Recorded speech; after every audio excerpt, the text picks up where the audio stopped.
Alors rebonjour, vidéo numéro 2 et pas des moindres, comment affûter le matériel. On a vu que j'amène une petite scie Pocket Boy 130 copie, un hachoir et puis un Murakami Ball. Voilà mes outils de base pour tracer la route en forêt. Avec quoi j'affûte tout ça? Alors je vous rappelle que c'est la première partie. Quels sont les outils que j'ai choisis? Si vous ne l'avez pas vu, vous vous barrez d'ici, vous cliquez sur le lien là et vous regardez la première vidéo. Après vous revenez. Oh, misty eye of the mountain, keep careful watch of my brother's soul, and should the sky be filled with fire and snow, keep watching over during suns.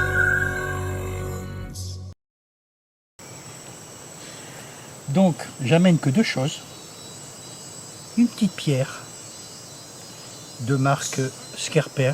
Je trouve qu'elle est déjà moins chère que la DC4 de Falkniven. Falkniven, je ne sais plus comment on dit. On a un diamant en grain 400 à l'arrière. Et puis de l'autre côté, une céramique en grain 1000. Elle fait, je sais pas, il y a les dimensions, vous verrez sur le lien que je vous mets. Moi je la trouve pas trop lourde. Bon, c'est la céramique, mais surtout pas encombrante. Et elle me sert parfaitement pour affûter tous mes outils. Alors si par exemple je veux affûter mon couteau, je le sors comme ça. Alors je rappelle que le Kanzball, c'est une lame à double étage, on va dire. On a une partie épaisse et puis l'autre partie qui est fine. Ce qui permet d'avoir l'avantage de quand on veut cuisiner ou aller dans de la tripaille ou comme ça, d'être fin, d'être pratique. Et puis sur du bois, on a une partie épaisse ici qui va bien. Sauf que c'est un affûtage Scandi et ça peut faire peur à certaines personnes. Je vous rassure, c'est très facile à affûter. Il suffit de le mettre à plat et puis de le lever juste pour que la lame elle touche. Voilà. Et là vous tirez tout droit. Et ne faites pas comme certains qui vont tourner là pour la pointe. Il faut rester droit et vous levez légèrement le couteau quand vous arrivez sur la pointe. Je ne vais pas le faire là puisqu'il coupe déjà, donc je ne vais pas attaquer le gros grain. Donc je préfère passer sur la céramique. Donc vous le mettez comme ça et vous tirez comme ça et puis vous levez le couteau à la fin, d'un côté, de l'autre. Alors votre pierre est à plat dans la main sur le bord, parce que si vous la mettez là, vous risquez de vous couper. Vous la mettez comme ça, avec les doigts bien ouverts, et puis à côté, l'autre côté, voilà. En tirant comme ça droit et en levant la lame à la fin. Voilà, c'est un coup à prendre. Quand c'est fait, vous avez une lame qui va couper. Le temps passe, ma feuille se ramollit de plus en plus. Hein. Voilà. C'est pas grave. Hein. Aucun problème. C'est un rasoir. Donc pour cuisiner, pour préparer du poisson, du gibier, pour tailler des petits bois, piquer de tente, couper des cordages. Voilà, je ramasse parce qu'après il y en aura plein partout. Donc c'est très facile à affûter. Alors deuxième chose que j'amène, c'est un petit cuir. Pareil, tout bête, il n'y a pas besoin que ce soit énorme. Et quand vous avez refait le fil comme il faut, donc on affûte toujours en poussant, pas comme ça en tirant, en poussant le fil pour le casser à l'intérieur. Et après, sur le cuir, c'est le contraire. Alors, je prends le cuir entre le pouce et l'index, enfin le pouce et le majeur, l'index derrière, voilà, il est calé. Et là, vous poussez votre couteau dessus sans forcer, à plat. Faut pas donner d'angle. Ça, je vois beaucoup de gens qui donnent un peu d'angle. Ça ne sert à rien puisque le cuir est mou. Même à plat comme ça, il va s'enfoncer. Donc il atteindra le fil. Voilà, ça se met à plat. Et là, c'est un ancien coiffeur qui vous parle. Des rasoirs, j'en ai utilisé quelques-uns. Rasoir et coupe-chou qu'on appelle le rasoir à barbe. Voilà. D'un côté, de l'autre, vous passez une vingtaine de fois. Alors mon cuir, moi je l'enduis de pâte à polir avant de partir. Et puis il me fait la semaine, quoi. Il me fait la semaine sans problème. Voilà, passez d'un côté, de l'autre, d'un côté, de l'autre, une vingtaine de fois. Et là je suis sûr que il va déjà couper un peu mieux. Ah, voilà. Vous voyez la différence? Allez ça. Je fais des frites avec. Voilà.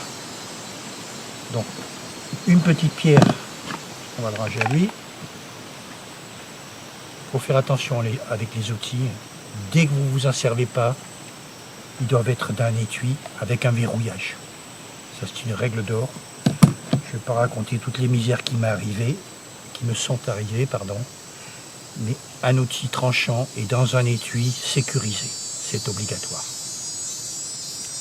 Alors, vous amenez une petite pierre comme ça. Si vous voulez la DC4 parce qu'elle est en or, comme vous voulez. Moi, Skerper, 14 €. C'est Knife and Toll, je sais plus, enfin, je vous mets le lien. Et puis là, un peu, alors vous voyez, c'est en deux parties. Il y a du bois dur, et là, il y a un bois tendre. Je crois que c'est du Cimaruba, je sais pas. Donc des fois, je vais casser le fil avant sur le bois tendre, et après, le passer sur le cuir. Et quand vous avez fini, normalement, on doit le faire glisser sur l'ongle pour dresser le fil. Et là, vous avez un rasoir. Un rasoir, un vrai rasoir. Donc, pour maintenant le gros couteau, ben, c'est la même chose.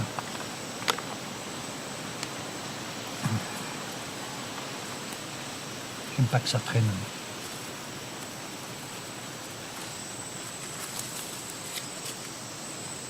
Pour le gros couteau, c'est la même chose.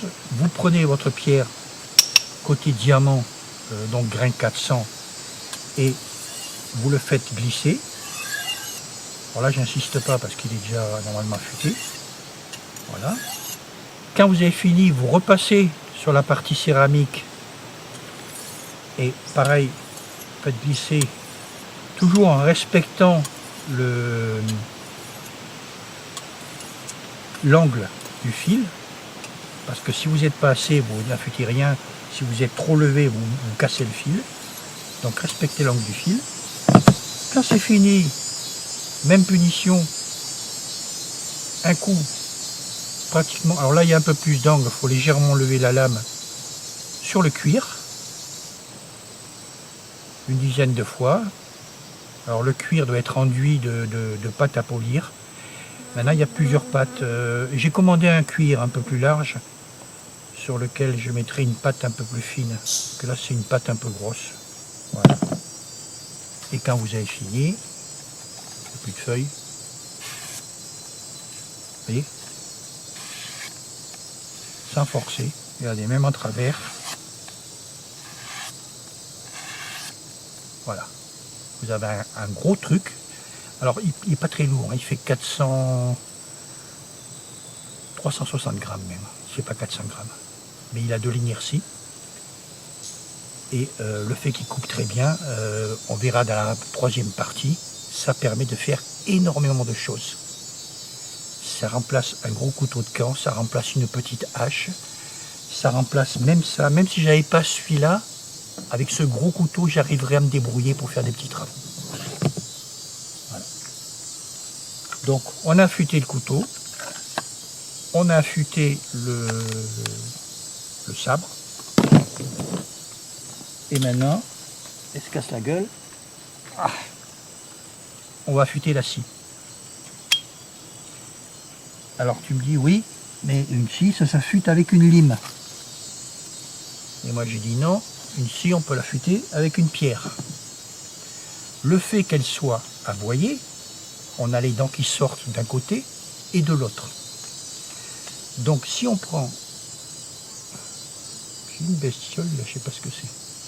Si on prend pas le côté diamant parce que c'est trop abrasif, on prend le côté céramique, vous posez la lame à plat dessus sans la lever, hein, carrément à plat, et puis vous allez frotter comme ça légèrement, d'un côté et de l'autre. C'est pas à faire à chaque sortie, hein, c'est à faire, on va dire 2-3 fois par an. Et le fait que la dent, elle est comme ça en trapèze, elle s'est un peu émoussée, quand vous usez de quelques microns simplement la face avant, ça va réduire la partie émoussée, elle va revenir pointue. Et vous avez une scie qui va de nouveau, bon là elle n'en avait pas besoin, mais je le sens, elle accroche sur les doigts. Et voilà, c'est parce que c'est des dents, ces dents durcies au laser, là, elles ne peuvent pas s'affûter, théoriquement. Et si vous usez légèrement à plat l'extérieur de la dent, vous allez retrouver le côté pointu de la dent. Elle ne sera pas comme neuve, mais vous allez vraiment sentir la différence. Dès que vous avez une scie comme ça qui commence à forcer un peu, eh ben, vous mettez la pierre dessus, côté céramique, vous frottez, et ça va vous réduire la partie émoussée, et elle va retrouver du tranchant. Je sais pas qui c'est qui pleure là, il y a un oiseau. Voilà.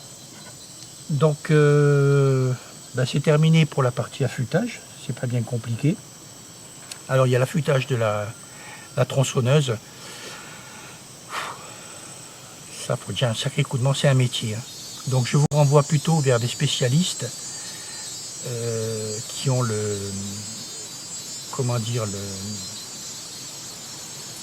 l'habitude d'affûter. Bon, moi j'ai l'habitude évidemment, c'est mon métier. Mais je vous renvoie vers des spécialistes, vers des vidéos, vous trouverez un affûtage tronçonneuse. Attention, hein, il y a beaucoup de charlots. Hein. Il y a des gens bien, mais il y a pas mal de gars qui font un peu n'importe quoi. Mais une tronçonneuse bien affûtée, surtout celle-là, comme elle n'a pas énormément de puissance, elle tourne à 20 mètres secondes. Non, à 5 mètres secondes, pardon. Une tronçonneuse tourne à 30 mètres secondes, jusqu'à 35 pour les Husqvarna, mais les styles tournent en gros à 30 mètres secondes. Là, on est à 5 mètres secondes. Donc vous avez intérêt à avoir des dents rasoirs pour que ça puisse rentrer dans le bois. Et je peux vous garantir, si c'est bien affûté, ça va y aller. Il suffit de la laisser tomber. Mais on verra ça en partie 3. Allez, à plus.